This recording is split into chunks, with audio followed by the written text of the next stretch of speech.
नमस्कार, हम Awadh Upadhyay Awadh Express News Channel से। आज हम देखिए धर्मसिंह नगर पंचायत के अंतर्गत थाने पर एक मामला आ चुका है। धर्मसिंह थाने पर एक मामला आया हुआ है और इस मामले को मैं जानने का पूरा कोशिश करूंगा कि ऐसा क्या हो गया और ये मामला कैसा है। और जमीनी विवाद से संबंधित मामला है, तो पूरा प्रकरण आपका क्या है, क्या मामला है, यहाँ थाने पर क्यों बुलाए हमको आप? सर थाने पे इसलिए बुलाया गया कि सर हम देखिए विधवा हैं, हमारी सास भी विधवा हैं, हम दोनों महिलाएं घर पे रहते हैं। किसी तरीके से हम लोग अपना जीवन यापन कर रहे हैं। दो छोटे छोटे बच्चे हैं, उनका भी हम लोग किसी तरीके से पालन पोषण कर रहे हैं। सर मेरा जैसे दो जगह मकान है, तो एक मेरा घर है, एक हम लोग दुकान मेरे ससुर जी बनवाए थे। तो सर हम लोग सोचे कि अगर किराए पे दे देंगे तो कुछ पैसा आएगा, हमारे बच्चों का हम लोग का चलेगा। हाँ, उसके बाद सर एक साल हो गया हम उनको किराए पे दिए थे, लेकिन उन्होंने 1 रुपए भाड़े पे नहीं, मतलब जो है भाड़ा नहीं दिया। किसको किराए पे दी थी आप? हमारे गांव की एक आरती देवी हैं, उनके पति का नाम उदयराज है, उनके बच्चे का नाम रविंदर है। तो आप जिस जमीन को दी थी उस जमीन का पेपर वगैरह है आपके पास? हाँ सर, वो है मेरे पास। उस जमीन का जो पेपर होता है, जो प्रूफ होता है, प्रमाण होता है, वो है आपके पास? सर देखिए, आबादी में पूरी गांव बसी है, हरजन आबादी में सब बसे थे, सब अपना अपना घर बनवाए थे। सर मेरा भी घर उसी में बना है। अच्छा, आबादी में आपका घर बना हुआ है? हाँ, और सर, घर जब बना आपका तो उस घर सहित भाड़े दिए हैं क्या आप?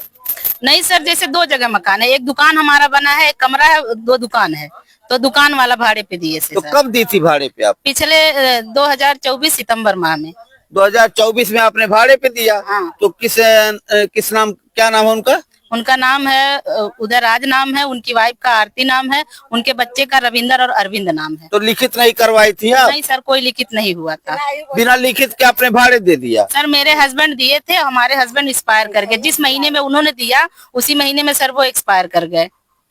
और साल भर से दी हुई है? हाँ सर, साल भर से दिए हुए। तो फिर क्या ऐसा वो क्या कह रहे हैं? साल भर से हम उनसे कह रहे हैं कि हमको या फिर भाड़ा दीजिए या फिर हमारा मकान खाली तो करिए। क्या जवाब दे रहे हैं वो कह रहे हैं कि सर कई बहाना उन्होंने बनाया, कहा कि आपके दुकान में हमने फर्श करवाया है तो हम भाड़ा नहीं देंगे। आपके हस्बैंड बोले थे कि 4 महीने का भाड़ा आप काट लीजिए। हम कहा ठीक है सर। वो भी कह रहे थे आपके हस्बैंड एडवांस 4500 रुपए खाए थे। हम कहा वो भी माइनस कर लीजिए, जो भी मेरा बढ़ रहा है वो दीजिए, उसके बाद आप रेगुलर चलाइए। उसके बाद वो लोग ना भाड़ा दे रहे हैं ना हमारा दुकान खाली कर रहे हैं। लेकिन सर जब वो लोग हमको भाड़ा नहीं देंगे तो हम उनको नहीं जो है किराया पे देंगे। आपके कहने के अनुसार आपका भाड़ा भी नहीं दे रहे हैं और जमीन को भी खाली नहीं कर रहे हैं, यानी कि उस जगह को खाली नहीं कर रहे हैं। इसके लिए सर हम लोग यहाँ थाने पे भी शिकायत किए थे। ठीक है, तो यहाँ से आश्वासन मिला था कि आपका जो है जो मकान है वो खाली कर दिया जाएगा, दुकान। उसके बाद सर 2 तारीख को यहाँ पे बुलाया भी गया था, सुलहनामा भी लिखाया गया था, ये लोग साइन भी किए। उसमें बोल रहे थे कि हम आपका रूम खाली कर देंगे। सुलहनामा जब लिखवाया गया था तो 2-4 लोग रहे वहाँ पर? हाँ सर थे। कौन थे सर? उसमें है कोई? हाँ सर थे। कहाँ कोई किसी को बुलाइए, आइए थे। आइए। सुलहनामा जब करवाई थी आप तो इसमें आप थे? जी मैं था। क्या मामला है? मामला है कि इनका ये बबीता का और ये आपका पहले नाम जानना चाहिए। राजाराम। राजाराम जी, ये बताइए इनका जो मामला है, सुलहनामा के वक्त थे आप? मैं था। तो सुलहनामा में क्या हुआ? सुलहनामा हुआ कि हम 2 तारीख तक मकान, दरोगा के फैसले के अनुसार दरोगा जी कहा कि मास्टर साहब इसको जो है ये छठ का महीना है, हो सकता है इसका माल ना बिक पाए, तो दिन का अवसर दे दीजिए ताकि इसका सामान खराब न होने पर अकेले धंधा है, इसका माल जो बकाया बच जाए तो बिक जाए और इसका मकान जो माल बिक जाएगा तो मकान 2 तारीख तक खाली कर देगा। तो 2 तारीख तक था हो गया, तो 2 तारीख को मकान खाली ना करने के बजाय ये भाग के लखनऊ चला गया। लखनऊ चला गया? ये रविंद्र और आरती और इसका भाई, मतलब जो भाड़े पे लिए है वो लोग, ये चले गए। इसके बाद 2 तारीख हम थाने पर सब लोग आए और 2 तारीख को जब नहीं खाली किया तो ये चंद्रावती और ये बबीता उसके उस अपने क्वार्टर में जो उसको भाड़े पे दी थी, ये लोग ताला मार दिए। जब आएगा तो हमको फिर बुलाएगा। ये कल आया है तो ना उसको बुलाया ना कुछ किया, जबरदस्ती ताला तोड़ करके गाली दे करके अपने घर में घुस गया। अच्छा, ये लोग चिल्लाए, ये बुढ़िया खाली थी, बुढ़िया चिल्ला रही है, उसका ताला तोड़ करके ताला लेके चला गया और जो है इसको गाली भी दे रहा था। इसके बाद चिल्लाए तो गांव वाले इकट्ठा हुए, तो कह रहा मकान हमारा है। अच्छा, वहाँ के जो लोग हैं, हाँ, वहाँ अगर सर्वे किया जाए तो किसके पक्ष में लोग रहेंगे? इनके पक्ष में रहेंगे? 100% 100% सब चंद्रावती बबीता के पक्ष में रहेंगे। जिसका मकान है। जहाँ पे मकान है, जहाँ पे भाड़े पर इन्होंने दे दिया है दूसरे पक्ष को, वह निकल नहीं रहा है, वो कह रहा हमारा है। अगर वहाँ पे हम लोग सर्वे करने जाएं या जांच पड़ताल करने जाएं तो वहाँ के लोग इनके फेवर में रहेंगे, 100% इसी फेवर में रहेंगे। ये मकान 40 साल का बना मकान है। अच्छा, 40 साल का बना मकान है, उसका हम ही लोग बनवाने वाले में से हैं, हमें लोग उसमें गारा माटी देने वाले में से हैं। मकान 40 साल मकान है। और ये नहीं आप बाहरी आदमी पूछिए थे कि बाहरी आदमी सीमा का है, पूछिए कि मुल्लाल का मकान किसका मकान है। चाचा थोड़ा सा 2 मिनट आ जाइए, सच्चाई बताइएगा, सच्चाई बताइएगा। देखिए यहाँ पे पक्ष विपक्ष नहीं कोई है, यहाँ पे वास्तव में जो हकीकत है उसी को लोग बता रहे हैं। चाचा क्या मामला है? ये इन्हीं का मकान है सर, इन्हीं का है। हाँ, हमारा घर धर्म सीमा है। हाँ, और हम पेड़ वोड़ पांगने जाते हैं तो इन्हीं का मकान है। देखिए यह तीसरे व्यक्ति हैं। तीसरे व्यक्ति का मतलब इस मैटर में कोई इनके सगे संबंधी नहीं है। नहीं। लेकिन मैं जब यहाँ पे पूछ भी रहा हूँ तो आप हकीकत बता रहे हैं जो सच्चाई है। तो सच्चाई है कि इनका जमीन है। हाँ, इनका जमीन। अब भाड़े पर लिए हैं। हाँ, भाड़े पे लिए। अभी मैं उनसे पूछा हूँ तो वो कह रहा है कि मैं कई साल से हूँ, मेरा मकान है। मतलब मैं उनसे पूछा हूँ, मौखिक पूछा हूँ तो उन्होंने यही जवाब दिया। तो वास्तव में सच्चाई है कि इनका जमीन है, वो हाँ, इनका जमीन है, इन्हीं का है। हाँ हाँ सर, इनके पति ने उनको दे दिया था। हाँ, भाड़े पर। भाड़े पर दे दिया था। अच्छा, हम धर्म सीमा मेरा मकान है, मैं पेड़ वोड़ पांगने जाता था तो सुना है कि ये भाड़े पर हैं। हाँ, और भाड़े पर आती हैं वो।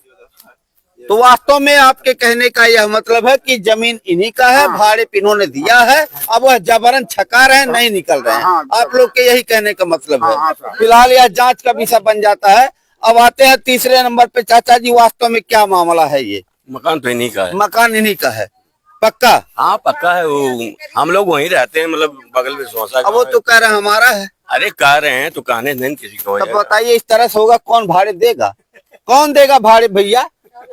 अगर यही हाल रह गया तो भाड़े पे कोई डर के मारे देगा ही नहीं। साहब ऐसा है कि 2 तारीख को यही थाने पानी 1 लोटा नहीं देगा। अगर यही हाल रह गया, यही हाल रह गया तो लहास हुई घर में सड़ जाएगी। बताइए भाड़े पे जो है मकान भी पा रहे हैं, उसके बाद व्यापार भी कर रहे हैं, और उसी मकान मालिक के जमीन घर को हड़प जाना।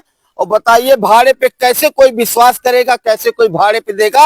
यह मामूली विषय नहीं है, मामूली बात है। क्यों चाचा जी? हाँ हाँ साहब, ये सही बात है। कैसे कोई विश्वास करेगा? नहीं, कुछ नहीं साहब। तो आपने लिखित करवाया था जब वो दे रही थी आप? क्या भाड़े पे? अरे मैं भाड़े दे रही थी तो लिखित है आपके पास कुछ प्रमाण पेपर ऊपर है? व्यवहारिक दे दी थी आप? व्यवहारिक व्यवहार में से इन्होंने दे दिया और विश्वास पर इन्होंने भाड़े पर दे दिया। आज यह भुगत रही हैं। अब भुगते रही हो, निकल ही नहीं रहे हैं। वो कह रहे हैं हमारा है। तो यह पूरा मामला जांच का विषय बन जाता है। मैं प्रशासन से जांच का मांग कराना चाहूंगा और आप यही चाह रही हैं? जी सर, हम यही चाह रहे हैं कि हमारा जो मकान है वो खाली करा दिया इस जाए। मामले का पूरा छानबीन हो, जांच हो जाए, पड़ताल हो जाए, सर्वे हो जाए। यह चाह रही हैं आप? हाँ सर, हम चाह रहे हैं कि हमारा जो है मकान खाली हो जाए, सर्वे हो जाए, पूरे जांच गांव हो वालों जाए। से जांच हो जाए, पूरे गांव वालों से पूछा भी जाए कि किसका मकान है। जिसका हो उसको प्रशासन के द्वारा दिया जाए और ऐसे लोगों को हटाया जाए। अगर उनका नहीं है तो, अगर उनका है तो ले लें। हाँ सर, लेकिन अगर उनका जब नहीं है तो आप है साहब कहाँ? उनका है कहाँ? उनका है भी नहीं। है नहीं, वो जबरदस्ती कह रही हैं। जबरदस्ती कह रही हैं, जबरदस्ती कह रही हैं। छकाना चाह रही हैं। चाची आप बुजुर्ग हैं, झूठ मत बोलिएगा, सच्चाई क्या है? आप तो इनकी सासू हैं। भाड़ा पर कहलिस कि बाबू दे दे, हमें जनबा कमाए खाए दे 4 पैसा, तो हम कहली मनाई देवे भाड़ा पर। तब कहते नहीं दे, तो हम कहली केना देवी? कहते 800। हम कहली 800 नहीं 1000। अच्छा, हम 1000 कहली, 1000 ले। बेईमानी कर लिया, सरासर बेईमानी करत दिया हैं। हम कहली हाँ, तब करे बाद हमारा लड़का एक्सपायर हो गई दीपावली के। हाँ, अब हो देखा अब बेईमानी को, तो हमार मकनवा हो, भाड़ा भी कम, हाँ, उसके बाद बेईमानी भी, और आपके जमीन को हड़प ले रहे हैं। साल का भाड़ा भी नहीं दिया है। साल भर का भाड़ा भी नहीं दिया है, साल भर का भाड़ा। तो यहाँ तहरीर दी है आप थाने पर? सर तहरीर दिया गया था, यहाँ से सुलहनामा भी हुआ था कि आपका रूम खाली करा दिया जाएगा। हमारा अच्छा, ये पर्ची भी मामला आया। थाने पर ये आ चुका हाँ, है। थाने पे हम लोग 2 बार आ चुके हैं और उसको बुलाया भी गया था। यहाँ सुलहनामा भी लिखा गया, ये लोग इसमें साइन भी किए, कहे कि आपका जो है मकान 2 तारीख को हम लोग खाली कर देंगे। उसके बाद भी सर ये लोग 2 तारीख को हमारा मकान नहीं खाली किए, ताला नहीं लगा था सर, हम लोग अपने मकान पे ताला लगा दिए। फिर आ जाइए। उसके बाद सर आज ये लोग हमारे मकान का जो है ताला तोड़ के हमारे घर को जबरदस्ती कब्जा कर कह रहे हैं कि हमारा मकान है। हाँ, तब हाँ, कह रहे हैं कि मकान हमारा है, हम नहीं देंगे। सर जबरदस्ती कर रहे हैं, हम नहीं थे, हमारी सास अकेले। तो क्या चाह रहे हैं, क्या मांग है आपका? सर मांग यही है कि हमारा जो मकान खाली करा जाए। 1 साल का भाड़ा भी नहीं दी, हमको भाड़ा भी दिलाया। प्रशासन से ही मांग है आपका? प्रशासन से यही है। फिलहाल यह जांच का विषय बनता है। टोटल इस मामले का जांच होना चाहिए, पड़ताल होना चाहिए, छानबीन होना चाहिए। जिसका जमीन है उसका जमीन मिलना चाहिए, और अगर इसी तरह होता रहा तो कौन करेगा विश्वास। फिलहाल देखते रहिए Awadh Express News Channel. Upadhyay, जय हिंद, जय भारत।